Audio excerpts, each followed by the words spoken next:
Protecting group देखने वाले हैं वो है अबाउट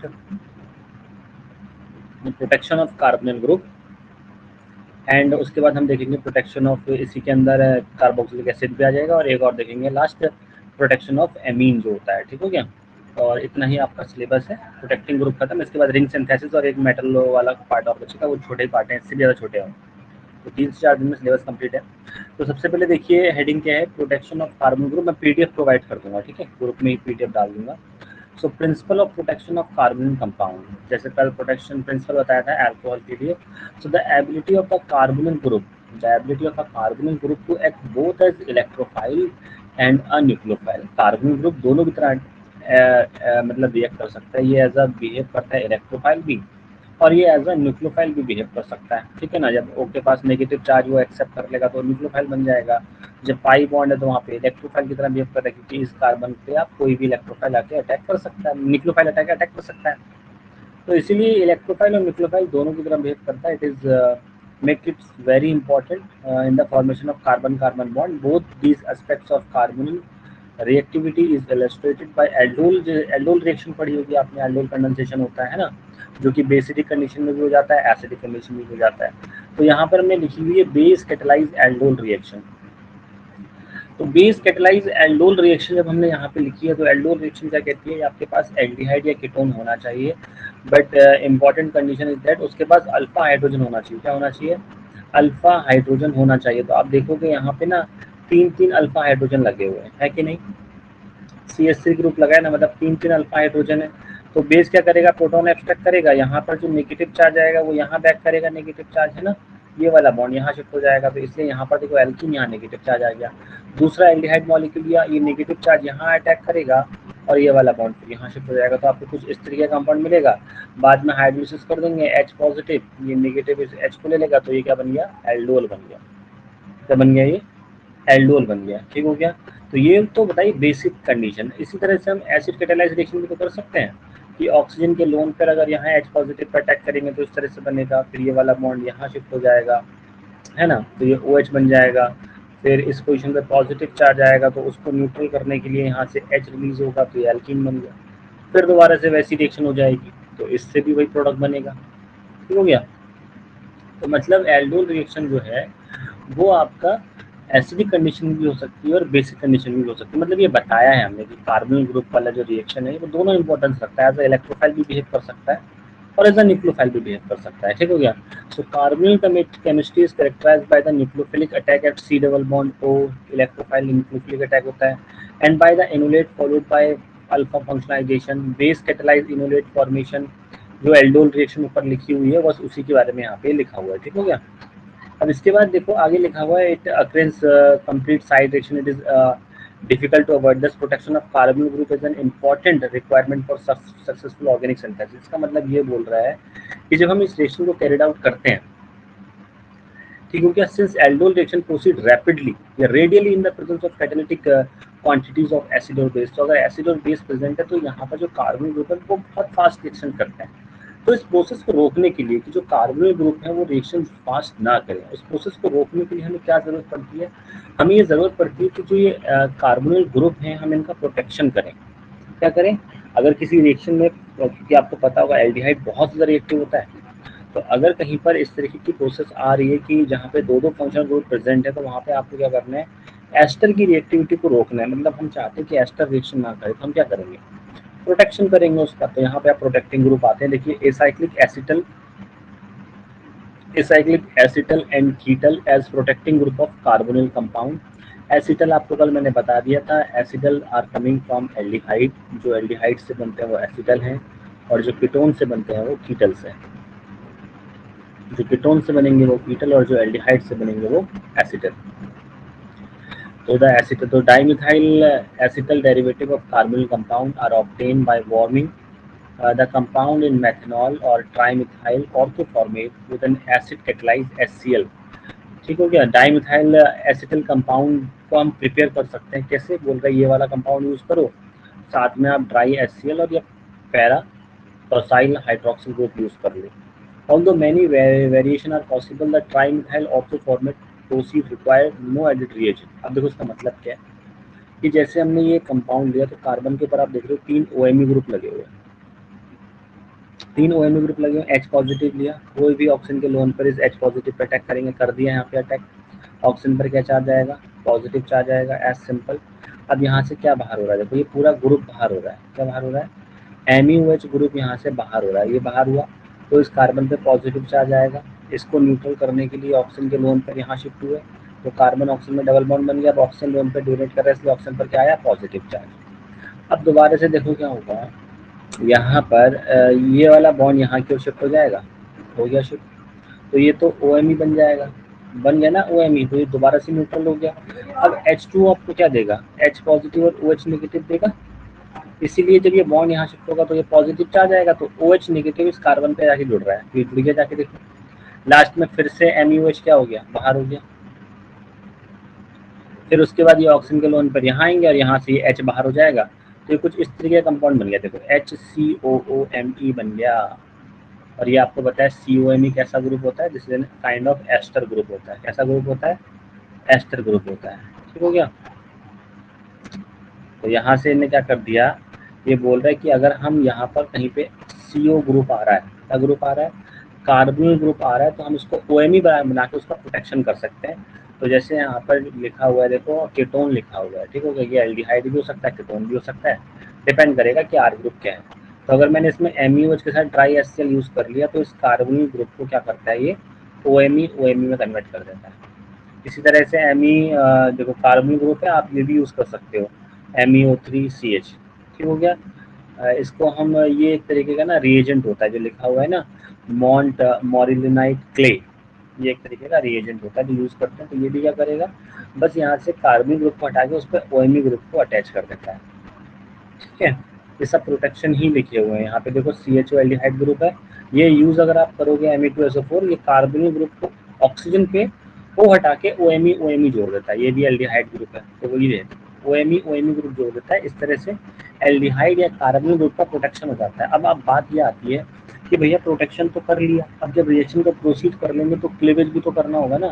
तो क्लीवेज करने के लिए क्या है कि जो ऊपर कंपाउंड बना था, मतलब ये R सिंगल बॉन्ड R और इससे ये OMe ग्रुप जुड़ा हुआ है, तो डी प्रोटेक्शन करने के लिए आप उसका क्या करो, उसमें HCl या H2SO4 डाल दो, मतलब एसिडिक हाइड्रोलिसिस कर दो, तो सिंपली वो OMe ग्रुप निकल जाता है और ये कीटोन में कन्वर्ट हो जाएगा। यहाँ भी देखो सारी रिएक्शन वही है, इस वाली रिएक्शन को नहीं भी देखो तो कोई इंपॉर्टेंट नहीं है, देखो सब में OMe लगा हुआ है।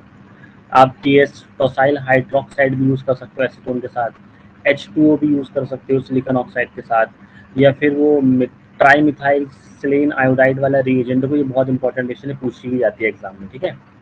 तो ये वाली रिएक्शन तो याद ही रखना, ये सब डी प्रोटेक्शन की रिएक्शन होती है, ये सब क्या है, डी प्रोटेक्शन की रिएक्शन है, जो हमने एसिटल कीटल बनाए हैं, अगर उसमें आप ये रिएजेंट डाल दोगे तो उसका डी प्रोटेक्शन हो जाएगा। इसके बाद इसी तरह से देखो 1,3 डायोक्सिन, अगर आपने कीटोन लिया, एल्डिहाइड या कीटोन लिया, और एल्डिहाइड कीटोन में आपने ये डाल दिया, देखो OH CH2 का whole thrice OH tosyl hydrogen in presence of phenyl hide, benzene ring ले रखी है, तो ये इसको इस तरह से बना देता है, कीटोन हटा के यहाँ पर ये ग्रुप ला के जोड़ दिया इसने पूरा, ठीक है। बाकी ये लिखा हुआ है, देखो CH2 का होल थ्राइस है ना, तो CH2 CH2 CH2 और ये OH था, तो यहाँ से ग्रुप निकालते हैं, 2 OH है ना, देखो OH ये है, OH ये है, तो एक हाइड्रोजन और एक ऑक्सीजन, तो वाटर मॉलिक्यूल बाहर हो जाता है, समझ रहे हो ना। देखो क्या लिखा हुआ है, देखो ये CH2 है, फिर CH2 है, फिर यहाँ पे CH2 है, और इससे क्या लगे हुए हैं, 2 OH लगे हुए हैं, ये यहाँ से कार्बोनिल ग्रुप से रिएक्शन कर रहा है, तो ये बेसिकली वाटर मॉलिक्यूल बाहर हो जाता है और ये कुछ इस तरह से ग्रुप बन जाता है, ओके ना। देखो प्रोटेक्शन, इसी को हम क्या कहते हैं, 1,3 डायोक्सिन कहते हैं। वही चीज़ हो रही है, क्लीवेज करना है तो आप इसमें HCl डाल दो, एसिडिक हाइड्रोलिसिस कर दो, ब्रेक हो जाएगा, ठीक हो गया। वही नीचे रिएक्शन दे रखी है यहाँ पर, ये सारी प्रोटेक्शन की रिएक्शन है, देखो कार्बोनिल ग्रुप के बता ही दिया मैंने कैसे हो रहा है। डी प्रोटेक्शन के लिए एसिडिक हाइड्रोलिसिस कर दो, सबका सब डी प्रोटेक्ट हो जाएगा, सिंपल है ना। इसके बाद कार्बोनिल ग्रुप में ही आता है प्रोटेक्शन ऑफ कार्बोक्सिलिक एसिड, मतलब ऊपर हमने क्या देखा, हमने देखा ऊपर प्रोटेक्शन ऑफ एल्डिहाइड और कीटोन। अब हम यहाँ पर देखने वाले हैं कि कार्बोक्सिलिक एसिड जो होते हैं,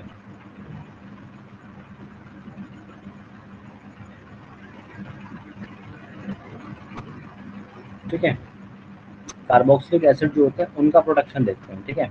तो देखो क्या लिखा है, principle of protection of carboxylic acid, ठीक है, protection of carboxylic acid, just wait a minute,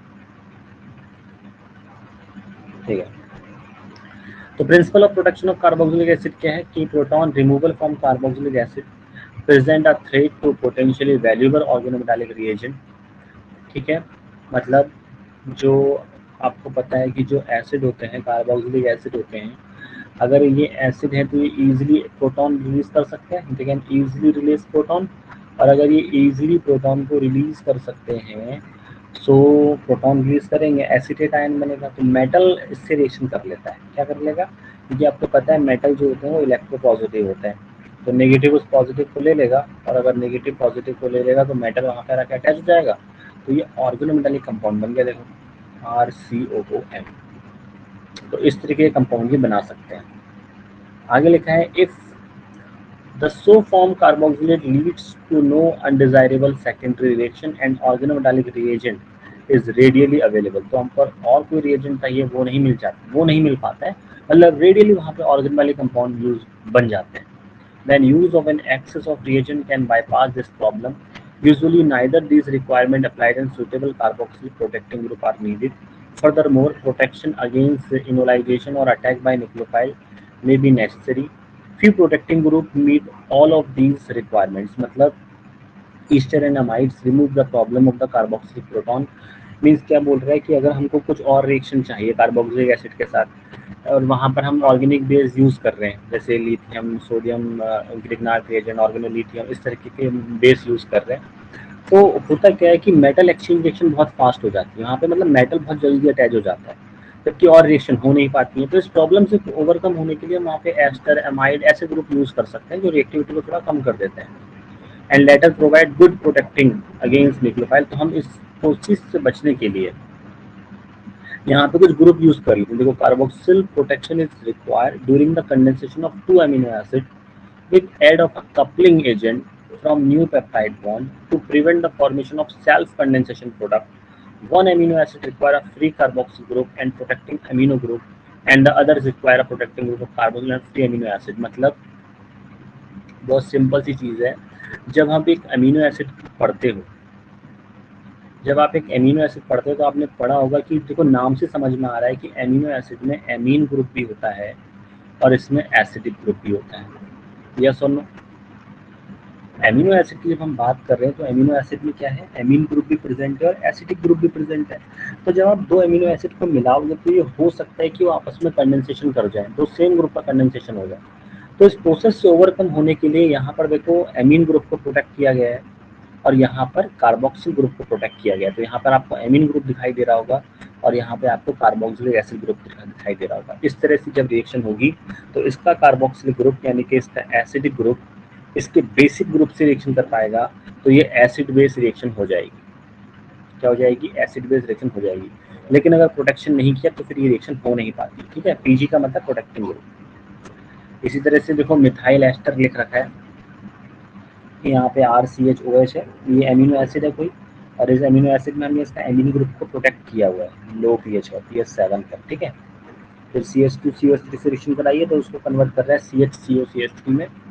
इसी तरह से यहाँ पर देखो RCOH है, मेथनॉल से रिएक्शन करवा रहे हैं, इसकी आइसोस RNC ले रखा है, तो ये बनाया था RCOCH3, ठीक है। सारी रिएक्शन ऐसी हैं, ज़्यादा कुछ करने की रिएक्शन नहीं, कुछ इंपॉर्टेंट रिएक्शन कर लोगे तो खत्म।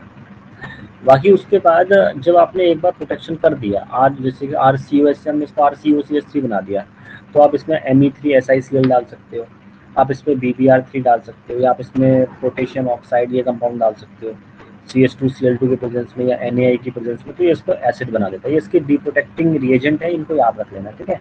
एक दो भी याद रख लोगे तो काफ़ी है कि कार्बोक्सिलिक एसिड का डिप्रोटेक्शन कैसे हो रहा है। और भी दे रखे हैं देखो, टेट्रा हाइड्रोप्रोपेनाइल THP कल भी पढ़ाया था, जब एल्कोहल का पढ़ाया था, एल्कोहल में पढ़ाया था ना, THP पढ़ाया था, मॉम पढ़ाया था, मैम पढ़ाया था। तो ये भी सिंपली है, देखो कार्बोक्सिलिक एसिड का पहले यहाँ पे TSOH CH2 रिलेशन कर रहा है, तो यहाँ पे प्रोटेक्शन हो गया। इसका क्लीवेज करना है तो आपने इसमें एसिडिक एसिड डाल दिया, डी प्रोटेक्शन हो गया। सेम इसी तरह से टेट्रा हाइड्रोफ्लोराइन एस्टर से भी कर सकते हैं, इससे रिएक्शन कराई, यहाँ से ये HCl ग्रुप बाहर हो जाएगा, RCO ग्रुप आ गया यहाँ पर। दोबारा से डी प्रोटेक्शन करना है, एसिडिक एसिड डाल दो, डी प्रोटेक्शन हो गया। सिंपल है ना। इसके बाद अब लास्ट आता है तुम्हारा प्रोटेक्शन ऑफ एमीनो ग्रुप या फिर प्रोटेक्शन ऑफ एमीन, मतलब RNH2 ग्रुप हो सकता है, 1 डिग्री एमीन हो सकता है, 2 डिग्री एमीन हो सकता है, 3 डिग्री एमीन हो सकता है, कोई भी एमीन हो सकता है ना। तो हम यहाँ पे डिप्रोटेक्शन मतलब पढ़ने जा रहे हैं किसका, प्रोटेक्शन ऑफ एमिनो ग्रुप। तो सबसे पहले लिखा हुआ है principle of protection of amino group. तो proton removal from 1 degree 2 degree amines by basic reason is not a greater problem acids with alcohol because the nitrogen atom has a reduced ability to accumulate a full negative charge due to its less electronegativity than oxygen। Simple सी बात है कि nitrogen oxygen की तरह ज़्यादा electronegative नहीं है। तो अगर हम बात करेंगे कि अगर N के साथ हाइड्रोजन अटैच है, O के साथ हाइड्रोजन अटैच है, तो हाइड्रोजन नाइट्रोजन से ईजिली निकल सकता है एज कम्पेयर ऑफ ऑक्सीजन, क्योंकि आपको पता होगा कि नाइट्रोजन ज़्यादा इलेक्ट्रोनेगेटिव नहीं होता है ना ऑक्सीजन की तरह then oxygen. Even then, many organometallic reagents are sufficiently basic to fully deprotonate amine। मतलब बहुत सारे ऐसे organometallic reagent होते हैं जो एमीन को completely deprotonate कर देते हैं। क्या कर देते हैं? completely deprotonate, उसमें सारे प्रोटॉन निकाल लेते हैं। Because of this weaker capability to accumulate negative charge than oxygen, amines have much higher nucleophilicity। तो अगर इनके प्रोटॉन सारे निकल जाएंगे तो ऑब्वियसली बात है ना, नेगेटिव चार्ज बहुत ज़्यादा होगा। जितना पॉजिटिव चार्ज निकलता जाएगा, प्रोटॉन निकलते जाएंगे, एन के ऊपर नेगेटिव चार्ज बढ़ेगा, इसका मतलब उसकी न्यूक्लियोफिलिसिटी बढ़ जाती है। तो यहाँ पे हम रिएक्शन कराने जा रहे हैं MEnH2 से। किससे रिएक्शन कराने जा रहे हैं? NH2 से। तो एक H जाएगा, नेगेटिव चार्ज आएगा, ये यहाँ अटैक करेगा, ये बॉन्ड जब दोबारा से बैक करेगा तो Cl यहाँ से बाहर हो जाएगा। तो इस तरीके का कंपाउंड बन गया। देखो ये NHMe, मतलब ये क्या बन गया आप कह सकते हो, it is a kind of amide. Amide बन गया ना, ये एसिड क्लोराइड है,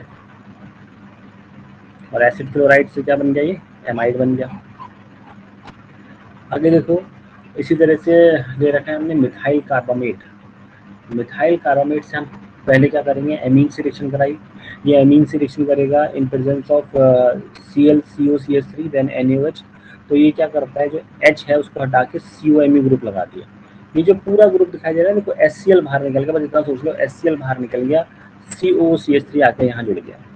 क्लीवेज करना है तो आप इसमें मिथाइल ट्राईमिथाइल सिलाइल हाइड्राइड डाल दो, या फिर आप इसमें कोई एसिड डाल दो, ठीक हो गया। तो ये इसका सीधे सीधे डिप्रोटेक्शन कर देगा। फिर इसके बाद देखो बॉक दे रखा है, बॉक बहुत इंपॉर्टेंट है, नेट में भी आया था क्वेश्चन। टर्सरी ब्यूटाइल कार्बामेट कहते हैं इसे, बॉक। इसका फॉर्मूला क्या है, RNCOOCMe3, मतलब 1 डिग्री एमीन में आप ये डाल दो, ट्राईमिथाइल COCOCl, बेस डाल दिया, क्या करेगा, HCl बाहर निकाल दिया, समझ लो ये क्या बन गया आपका, RNCOOCMe3। वही दोबारा से कंपाउंड ले रखा है, तो दोबारा से वही बन गया, देखो RNCOC, मतलब ये बॉक का आके जुड़ जा रहा है। क्या आके जुड़ जा रहा है, उसको ऐसे भी लिखते हैं, देखो RRN बॉक। बॉक क्या होता है, प्रोटेक्शन ग्रुप होता है एमीन का। क्या होता है, प्रोटेक्शन ग्रुप होता है एमीन का। डिप्रोटेक्शन करना है, आप इसमें HCl डाल दो, डिप्रोटेक्शन हो गया, या फिर ट्राईमिथाइल सिलाइल आयोडाइड डाल दो इन प्रेजेंस ऑफ CaCl3, तो भी डिप्रोटेक्शन हो जाएगा। इसके बाद ले रखा है अगला प्रोटेक्टिंग ग्रुप है एमीन का, जिसका नाम है 9-फ्लोरिनाइल मिथाइल कार्बामेट, जिसको FMOC भी कहते हैं। ऊपर वाला बॉक था, ये क्या है, FMOC। क्या है ये, FMOC, या फिर इसको 9-फ्लोरिनाइल मिथाइल ऑक्सी कार्बोनिल भी कहते हैं। ये वाला रिएजेंट होता है ये, ठीक हो गया। यहाँ पर OCOR ग्रुप लगा हुआ है। तो सबसे पहले हमने यहाँ पे क्या रखा है, देखो एमिनो एसिड लिया, क्या लिया, एमिनो एसिड लिया। अब यहाँ पे आपको दिखाई दे रहा है ना ये वाला ग्रुप, कार्बोक्सिलिक एसिड ग्रुप, ये हमने FMOC ले लिया। क्या ले लिया, FMOC है। अब जब ये इससे रिएक्शन करेगा तो ये कार्बोक्सिलिक एसिड की रिएक्शन करानी नहीं है। देखो ये ऊपर का सब कुछ सेम रहा, बस यहाँ से एक H निकला, क्या निकला, यहाँ से एक H निकला, और ये NH ग्रुप यहाँ से ऐड हो गया, यहाँ से X हट जाएगा, मतलब समझ लो माइनस का HX हो गया। बाकी का ये पूरा H इससे जाके जुड़ गया, इससे आगे जुड़ गया इस CO से, OCOCH2 दिखाई दे रहा है, देखो OCOCH2, बाकी पूरा ग्रुप ऐसे जुड़ा हुआ है। दिस इज FMOC, इसने प्रोटेक्शन कर दिया एमीन। क्लीवेज करना है तो सेम वही, बेस की प्रेजेंस में देखो बेस डाल दिया इसने, जो कंपाउंड यहाँ पर बना हुआ है, ये जो बना हुआ है, इसमें आप बेस डाल दो। बेस डालने में उसका डिप्रोटेक्शन कर देगा, या फिर हाइड्रोजनेशन कर दो तो भी उसका डिप्रोटेक्शन कर देगा, खत्म हो गया। इसी तरह से एक और इम्पॉर्टेंट प्रोटेक्टिंग ग्रुप होता है एमीन का। एमीन का एक और, जैसे ऊपर बताया बॉक, फिर बताया मैंने FMOC। अभी देखो बेंजाइल कार्बामेट, जिसको हम CBZ भी कहते हैं, क्या कहते हैं, CBZ, नाम क्या हो गया, बेंजाइलॉक्सी कार्बोनिल या फिर बेंजाइल कार्बोनेट, RRNCOOCH2PH। तो benzyl carbonate widely use in peptide synthesis. Peptide synthesis क्या होता है, जब दो एमिनो एसिड आपस में कंबाइन करते हैं, एक एमिनो एसिड से जब दूसरा एमिनो एसिड कंबाइन होगा, तो जो बीच में लिंकेज होता है ना, एमिनो एसिड के बीच में जो लिंकेज होता है, उस लिंकेज को बेसिकली हम पेप्टाइड लिंकेज कहते हैं। तो widely use in peptide linkage since 1932, are readily cleave by selective method. और मतलब अगर उसको ब्रेक करना है तो आप सिलेक्टिव मेथड मतलब हाइड्रोजनेशन वगैरह कर लो, ब्रेक भी हो जाएगा। As well as the number of weaker method, they are stable to hydrogen. तो क्या बोल रहा है, देखो जैसे आपने ये एमीन दिया, इसमें मैंने ये कंपाउंड डाल दिया ClCOCH2PH, CBZ डाल दिया, ठीक हो गया। क्या डाल दिया इसमें मैंने, CBZ कंपाउंड। तो क्या करेगा, HCl को बाहर कर दिया। जैसे ही बाहर करेगा, इसने यहाँ पे इसका क्या कर दिया, एमीन का प्रोटेक्शन कर दिया। This is called CBZ, this is called CBZ। खत्म बात। डी प्रोटेक्शन करना है तो आप इसका या तो हाइड्रोजनेशन कर दो या फिर इसमें H2PD के साथ अमोनिया यूज कर लो। तो सिंपली हाइड्रोजनेशन करने पे वो दोबारा से एमीन में क्या हो जाएगा, कन्वर्ट हो जाएगा। तो 3 एमीन के बता दिए, एक बॉक, एक क्या बता दिया बॉक, एक बता दिया एफ मॉक, और एक बता दिया CBZ, ठीक है। तो इस तरह से आपका जो प्रोटेक्टिंग ग्रुप वाला पार्ट था वो खत्म होता है। इतना ही पूछा जाता है।